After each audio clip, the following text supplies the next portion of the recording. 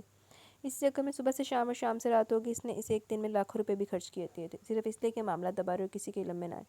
ایسے معاملوں میں لوگوں کے منہ صرف پیسے دے کر ہی بند کیے جاتے ہیں، اس نے یہ منہ پوری تسلی سے بند کیا۔ ہاسپٹل سے لے کر پولیس اسٹیشن اور پریس والوں تک اس نے پیسے کے لڈو بانٹ دیے تھے، اور پیسے کے لڈو کھانے کے بعد کوئی بھی بولنے کے قابل نہیں تھا۔ وہ خود مطمئن ہو کر گھر جانے کے لیے ہسپتال سے نکلا، خیرو بابا کے پاس دانیال اور احمد کو چھوڑ دیا تاکہ خیرو بابا کو کسی چیز کی ضرورت پڑے تو وہ لوگ بر وقت پہنچا دیں۔ آذر کا دھیان ڈرائیونگ کے دوران بھی اسی مسئلے کی طرف تھا، اس کے ذہن میں صبح سے کئی سوالات مچل رہے تھے، اور ان سوالوں کے جواب صرف ڈیڈ اور لیزے کے پاس تھے، اس لیے وہ سوال ذرا فرصت سے کرنا چاہتا تھا تاکہ تسلی بخش جواب لے سکتا، کیونکہ ان سوالوں کے جواب وہ فون پر نہیں لینا چاہتا تھا بلکہ روبرو پوچھنا چاہتا تھا۔ رات کے 12 بجے کا ٹائم تھا جب اس کی گاڑی حویلی میں داخل ہوئی۔ اس وقت بھی تقریباً سبھی افراد جاگ رہے تھے، سبھی کو آذر کا انتظار تھا، خصوصاً وقار افندی کو۔ السلام علیکم، اس نے ڈرائنگ روم میں قدم رکھتے ہوئے موجود افراد پر طاہرانہ سی نگاہ دوڑائی۔ وعلیکم السلام، وقار افندی سے دیکھ کر کھڑے ہو گئے اس کے قریب چلے۔ آؤ بیٹھو، تم ٹھیک تو؟ وہ اس کے چہرے کی تھکن بھانپتے ہوئے بولے۔ اٹس اوکے ڈیڈ، میں ٹھیک ہوں۔ وہ ان کے ساتھ آگے بڑھ کے صوفے پہ بیٹھ گیا۔ بھوک لگی ہے تو کھانا لگاؤں؟ ثروت بیگم بیٹے کے لیے فکر مند ہو تھی۔ نہیں ابھی نہیں، اس نے نفی میں گردن لائی۔ چائے لوگے؟ نہیں، کھانے کے بعد لے لوں گا، ابھی کچھ نہیں چاہیے، اس نے دوبارہ انکار کیا۔ خیرو بابا کیسے ہیں، کچھ ہوش ہے؟ آسیہ افندی بھی خاصی پریشان تھی۔ ہاں پہلے سے ٹھیک ہے، لیکن دوائیوں کی وجہ سے غنودگی چھائی ہوئی ہے، انشاءاللہ صبح تک مکمل ہوش میں آ جائیں گے، اس نے ان کو تسلی دی، ویسے بھی ملازموں کی بہت کیئر کرتی تھی۔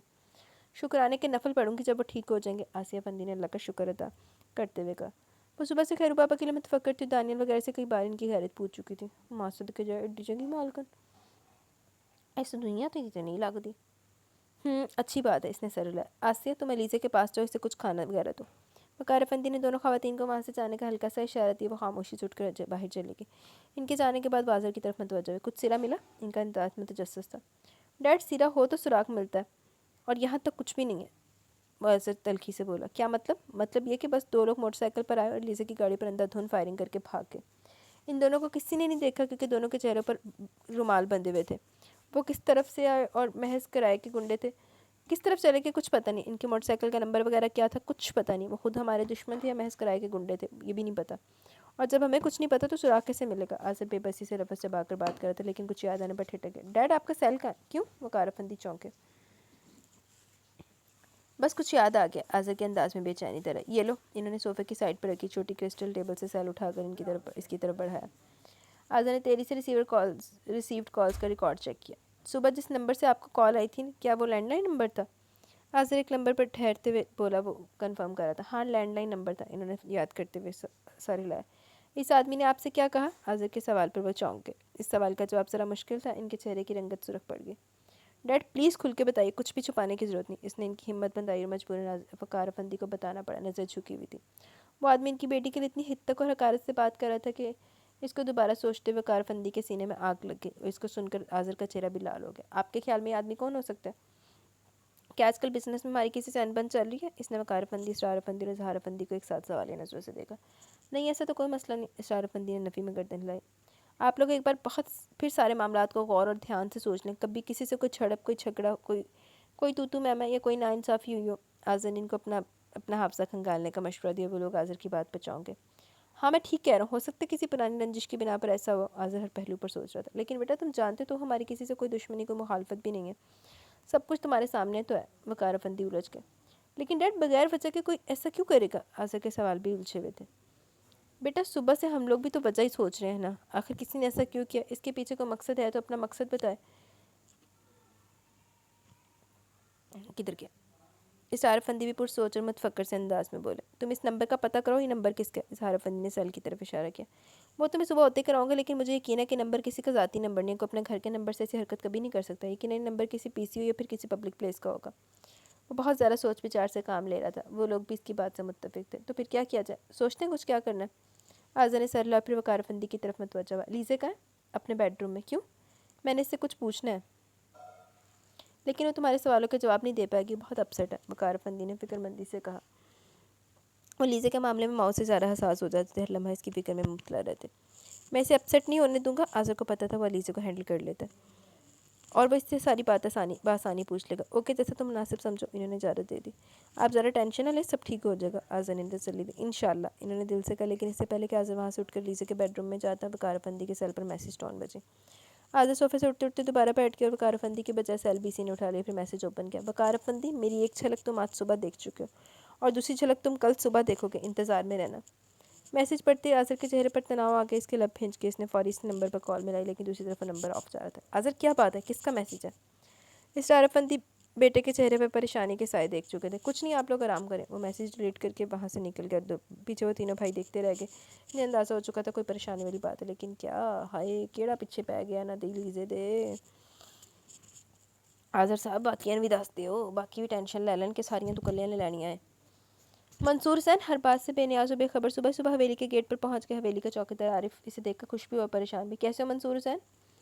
اس نے مسافے کے لیے پوچھا۔ جیسا نظر آ رہا ہوں، ماشاءاللہ نظر تو ٹھیک آ رہی ہو، صحت بھی اچھی خاصی ہے۔ عارف نے اسے سرتا پا جانچا۔ پیدائشی صحت مند ہو، ادھر ادھر سے کھا کر صحت مند نہیں ہوا، اس نے خفگی سے کہا۔ ہاں یہ تو لگ رہا ہے، ورنہ اتنی غربت میں ایسی صحت کہاں رہتی ہے؟ عارف نے اس کی بات سے اتفاق کیا۔ تم یہ بتاؤ مبارک خان کہاں ہے؟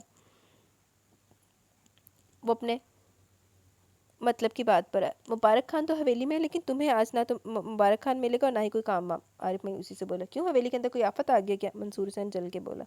ارے یار آفت ہی سمجھو، عارف افسوس کا اظہار کر رہا تھا۔ منصور حسین چونک گیا۔ کیوں، کیا ہوا؟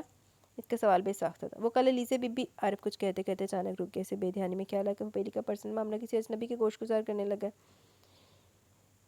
اور یہ خیال آتے اس نے اپنی زبان روک لی۔ بتاؤ نا کیا ہوا، اور علیزے بی بی کون ہے؟ منصور حسین ایک فطری تجسس کے ہاتھوں پوچھ رہا تھا، لیکن عارف یہ غلطی نہیں کر سکتا تھا۔ کوئی نہیں، تم کوئی اور بات کرو۔ عارف کے بات بدلنے پر منصور حسین کو غصہ آ گیا، مگر اسے زبردستی تو نہیں پوچھ سکتا تھا، سو اسے بھی بات بدلنی پڑی۔ مبارک خان کو بلاؤ۔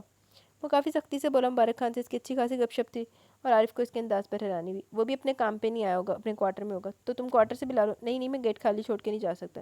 تمہیں میرے اندر آ جانے کا ڈر ہے تو ایسا کرو، گیٹ اندر سے بند کر کے چلے جاؤ، اس نے ذہانت کا ثبوت دیا۔ میں نہیں جانے والا، تم چلے جاؤ، بعد میں آ جانا، عارف نے بے نیازاری سے بولا۔ جانے والا تو میں بھی نہیں جاؤں گا، تو مبارک خان سے بات کر کے جاؤں گا، آخر وہ مجھے کس کھاتے میں اتنے لارے لگا کر خود خوار کر رہا ہے۔ منصور حسین بھی شاید اپنے نام کا ایک ہی تھا، اس روز کی طرح آج بھی عارف کی کرسی گھسیٹ کے خود ہی بیٹھ گیا۔ ارے تو بڑا ڈاڈا آدمی ہے، عارف حیرت سے بولا۔ اب چپ کر کے بیٹھ جاؤ، ورنہ اپنا ڈاڈا پن تمہیں دکھا بھی دوں گا۔ منصور حسین مزاج کے لحاظ سے غصے کا تیز لگتا تھا، اور ایسے لوگ کچھ بھی کر سکتے ہیں، یہی سوچ کر عارف دوسری طرف کرسی کر کے خود بیٹھ گیا۔ عارف، آذر صاحب کہاں ہیں؟ کہاں گئے؟ مبارک خان کسی کام سے ہے تو سامنے منصور حسین کو بیٹھا دیکھ کر ٹھٹک گیا۔ منصور حسین؟ وہ قریب چلا ہے۔ ہاں منصور حسین ہی ہوں، غور سے دیکھو پہچان لو، تمہارے انتظار میں لیلا یا مجنون نہیں بن گیا۔ منصور حسین کا لہجہ طنزیہ تھا۔ دیکھو منصور حسین، میں تمہیں ساری بات بتاتا ہوں، تم مجھے ساری بات نہ بتاؤ، صرف اتنا بتا دو کہ مجھے کام مل رہا ہے یا نہیں۔ منصور حسین دو ٹوک لہجے میں بولا۔ ابھی کیسے بتا دوں؟ کل میں صاحب کے آفس میں بیٹھا تمہارا انتظار کرتا کہ اچانک ایک مصیبت بن گئی، صاحب اسی وقت گھر آ گئے، میں تمہارا فون بھی نہ سن سکا۔ مبارک خان نے تسلی دی۔ تم فون نہیں سن سکے؟ کل میں پورا 1 گھنٹہ آفس کے باہر انتظار کرتا رہا، پھر تمہارے نمبر پر کال کر کے تھک گیا، مگر تم نے بات ہی نہیں کی۔ مبارک خان، اگر تم نے مجھے اسی طرح ذلیل و خوار کرنا تھا تو پھر بہتر ہے کہ میں کہیں اور جا کر ضلالت اٹھا لیتا۔ منصور حسین بے بسی سے بولا۔ عارف اور مبارک خان لمحے بھر کے لیے چپ سے ہو گئے۔ دیکھو یار، ایک مسئلہ ہو گیا، وہ ٹھنڈا ہو جائے تو انشاءاللہ تمہیں نوکری ضرور دلاؤں گا، مبارک خان نے وعدہ کیا۔ کیا ہو رہا ہے؟ آذر کی آواز ان لوگوں کے عقب سے ابھری۔ انہوں نے چونک کر دیکھا، وہ جاگنگ پہ گیا ہوا تھا، ابھی جاگنگ سے واپس آیا تھا۔ اس وقت وہ جاگر پہنے ٹریک سوٹ میں ملبوس رات کے مقابلے میں تھوڑا فریش لگ رہا تھا، شاید ذہن سے کچھ دیر کے لیے بوجھ اور پریشانی ہٹی ہوئی تھی۔ صاحب یہ منصور حسین ہے، بڑے صاحب سے ملنا چاہتا ہے، پہلے بھی ایک بار مل چکا۔ عارف تیزی سے بولا، لیکن آذر کے ماتھے پہ بل پڑ گئی۔ یہ کون سا وقت ہے ملنے کا؟ صاحب یہ روز آتا ہے، لیکن صاحب سے ملاقات نہیں ہو پاتی، اس لیے صبح صبح آ گیا۔ مبارک خان نے بھی وضاحت دی۔ اوکے اوکے، ہو جائے گی ملاقات، لیکن آج نہیں، کچھ دن صبر کرو۔ آذر منصور حسین سے مخاطب ہوا۔ مبارک خان نظر چلا گیا، اسے منصور حسین کی مایوس نظروں سے شرمندگی ہو رہی تھی، وہ ایک بار پھر واپس جانے کے لیے پلٹ گیا۔ سنو، آذر نے آواز دی۔ جی؟ اس کی طرف متوجہ ہوا۔ تم کس سلسلے میں ملنا چاہتے ہو؟ آذر نے اسے مشکوک نظروں سے دیکھا۔ صاحب اپنے لیے کام ڈھونڈ رہے ہیں، ان سے کام مانگنے آیا تھا۔ او اچھا، میں سمجھا۔ آذر اس کے جواب سے تھوڑا ریلیکس ہو گیا، ورنہ کل والے معاملے کے بعد خاصا مشکوک ہو رہا تھا۔ منصور حسین کے جانے کے بعد وہ لوگ اندر آ گئے، لیکن اندر آذر کے لیے ایک اور دھماکہ منتظر تھا۔ کیڑا دھماکہ؟ اندر کیڑا دھماکہ منتظر بیٹھا دا آذر تھا۔ آذر بھی بیچارہ گھوم ہی جا رہا، کدی اوتھے تے کدی اوتھے تے کدی اوتھے، حاصل پھر کچھ نہیں ہو رہا۔ جی تو گائز، یہاں پہ ہماری ایپیسوڈ اپنے اختتام کو پہنچی۔ کیسی لگی کہ اس اپنی رائے کا ضرور اظہار کیجیے گا، اور انشاءاللہ جلد ملیں گے نیو ایپیسوڈ کے ساتھ۔ ابھی آہستہ آہستہ آپ کو کہانی کلیئر ہونا شروع ہوگی، اس کے اچھے اچھے سینس ابھی آنا شروع ہوں گے۔ ابھی تو تھوڑی سی آپ کو پتہ چل رہا ہوگا کہ ریونج ہے، اور اس طرح سے نہ آگے کیا ہونا ہے۔ تو باقی آگے آہستہ آہستہ آپ کو سارا کچھ کلیئر ہو جائے گا. اس کے لیے آپ کو صبر تحمل سے مظاہرہ کرنا پڑے گا اور اچھے اچھے ریویوز دینے پڑیں گے اور اچھا سا رسپانس دینا پڑے گا تاکہ ناول اسی طرح چلتا رہے. باقی میں آپ لوگوں کے لیے 2 گھنٹے کی قسط بھی کر سکتی ہوں، لیکن it all depends on your response. ٹھیک ہے، تو اب یہ ایسا ہے کہ مجھے اجازت ہے. انشاءاللہ جلد ملیں گے نیو ایپیسوڈ کے ساتھ. تب تک کے لیے بہت سارا خیال رکھیں. کمنٹ سیشن انشاءاللہ کل. اللہ حافظ.